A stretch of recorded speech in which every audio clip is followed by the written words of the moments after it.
Nurjahan some పేరు మర్చిపోయాను. ఒక ముస్లిం ఆడబిడ్డ ఒమాన్లో ఇరుక్కుపోతే, అన్న నేను చేసుకున్న ఎంప్లాయీ నన్ను ఇబ్బంది పెట్టేస్తాను, నన్ను కొట్టేస్తానని చెప్పి ఏడుస్తుంటే ఏడుపు కదిలిపోయాను నేను. ఆ వీడియో నా దగ్గరికి వస్తే ఒక్క మాట చెప్తే జన సైనికులు ఎంటైర్ మెషినరీ కదిలి ఆడబిడ్డని తీసుకొచ్చారు, ఇక్కడ క్షేమంగా తీసుకొచ్చారు. ఇలాంటి సంఘటనలు 100 మంది తిట్టినా ఒక ఆడబిడ్డ ఆనందంతో చెప్తుంది కదా, చిన్న కన్నీళ్ళు, అది చాలు నాకు. ఒక 100 అవమానాలు తట్టుకోవాలనిపిస్తాయి. ఇప్పుడు మన దగ్గర టీవీ ఛానల్స్ లేవు. నేను చాలాసార్లు చూస్తుంటా. ముందు నన్ను ఎవరిని మెచ్చుకొని తెగ విశ్లేషకులు ఉన్నారని నాకు భయం వేస్తుంది. వీళ్ళ తర్వాత ఫ్యూచర్లో తిడతారు నేను.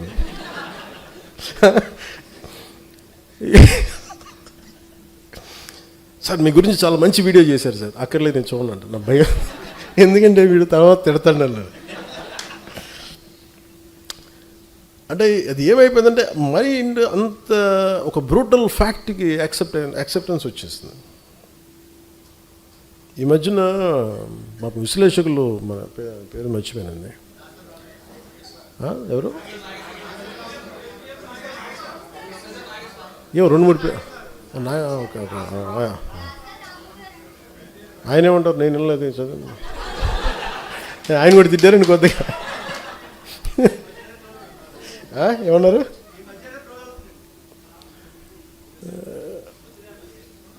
వద్దులే. లోపల నుంచి నాకు కూడా చాలా ఉంటాయి. బండ్ల గణేష్లు నేను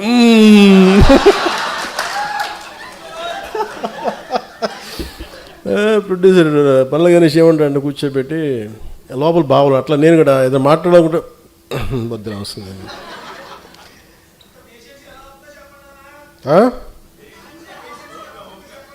ఏంటన్నారు, ఇంత పేషెంట్గా ఎలా ఉన్నానంటారా, గత్యంతరం లేక.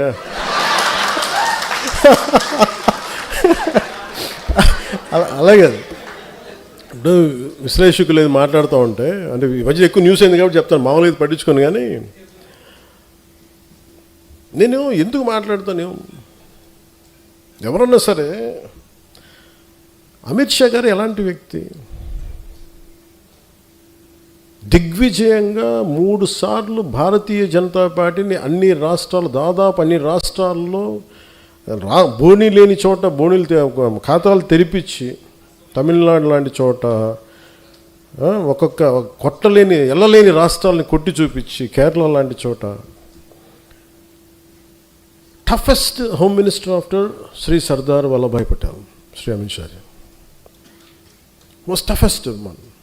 బట్ నిజంగా ఆయన నేను చాలా దగ్గరగా చూశాను. నేను ఆయనకి నేను ఏదో చెప్పానంట, ఆయన నన్ను తిట్టారంట. ఇది వీరు విన్నారంట. వీరికన్నా మనోహర్ గారికి తెలిసిన వ్యక్తి ఆయన చెప్పి, మనోహర్ గారు చెప్పి ఆయన చెప్పారంటే వీరు విన్నారంట. నాకు ఏమనిపిస్తుంటే, రోడ్డు మీద వెళ్ళేవాళ్ళు ఎవరో మాట్లాడితే వేరు, ఒక క్రెడిబిలిటీ ఉన్న విశ్లేషకులు ఇలా మాట్లాడితే తప్పదు. ఇప్పుడు నా గురించి కూడా మాట్లాడినాక నన్ను ఎన్నిసార్లు క్యారెక్టర్ అసాసినేట్ చేశారు, ఎన్నిసార్లు నన్ను తిట్టారు అన్నారు, తిమ్మారన్నారు, ఆయన పట్టించుకోవాలి. కానీ అమిత్ షా గారి పేరు వినిపిస్తే మటుకు నాకు తప్పు అనిపించింది, అది నేను ఖండించాలనిపించింది. దేనికంటే ఆ స్థాయి వ్యక్తుల్ని, కశ్మీర్ని ఆర్టికల్ 317 రద్దు చేయించి అలాంటి పరిస్థితులను హ్యాండిల్ చేసిన వ్యక్తి, వెస్ట్ బెంగాల్ని అసలు దేశంలో ఉంటుందా లేదా భవిష్యత్తులో ఉన్న దాంట్లో నుంచి దేశాన్ని దాన్ని బయటికి తీసుకొచ్చిన వ్యక్తి, అలాంటి వ్యక్తి గురించి తేలిగ్గా మాట్లాడేస్తే మరి స్థానికంగా ఉన్న ఆంధ్రప్రదేశ్ బీజేపీ నాయకులకి ఎంత బాధ ఉందో నాకు తెలియదు. కానీ ఎందుకంటే ఇద్దరే మాట్లాడారు అమిత్ షా గారి గురించి మాట్లాడితే. ఇంతమంది ఎంపీలు ఉన్నారు, ఎమ్మెల్యేలు ఉన్నారు, ఎంపీలు ఒక్కళ్ళు మాట్లాడాల, ఖండించలా. కనీసం ఇది నేను నాకున్న వారికి ఉన్న గౌరవంతో నేను ఖండించాల్సి వచ్చింది. దానికి మీరు స్పందించారు బీజేపీ కంటే, దానికి చాలా మీ అందరికీ మనస్ఫూర్తిగా నా ధన్యవాదాలు తెలియజేసుకున్నాను.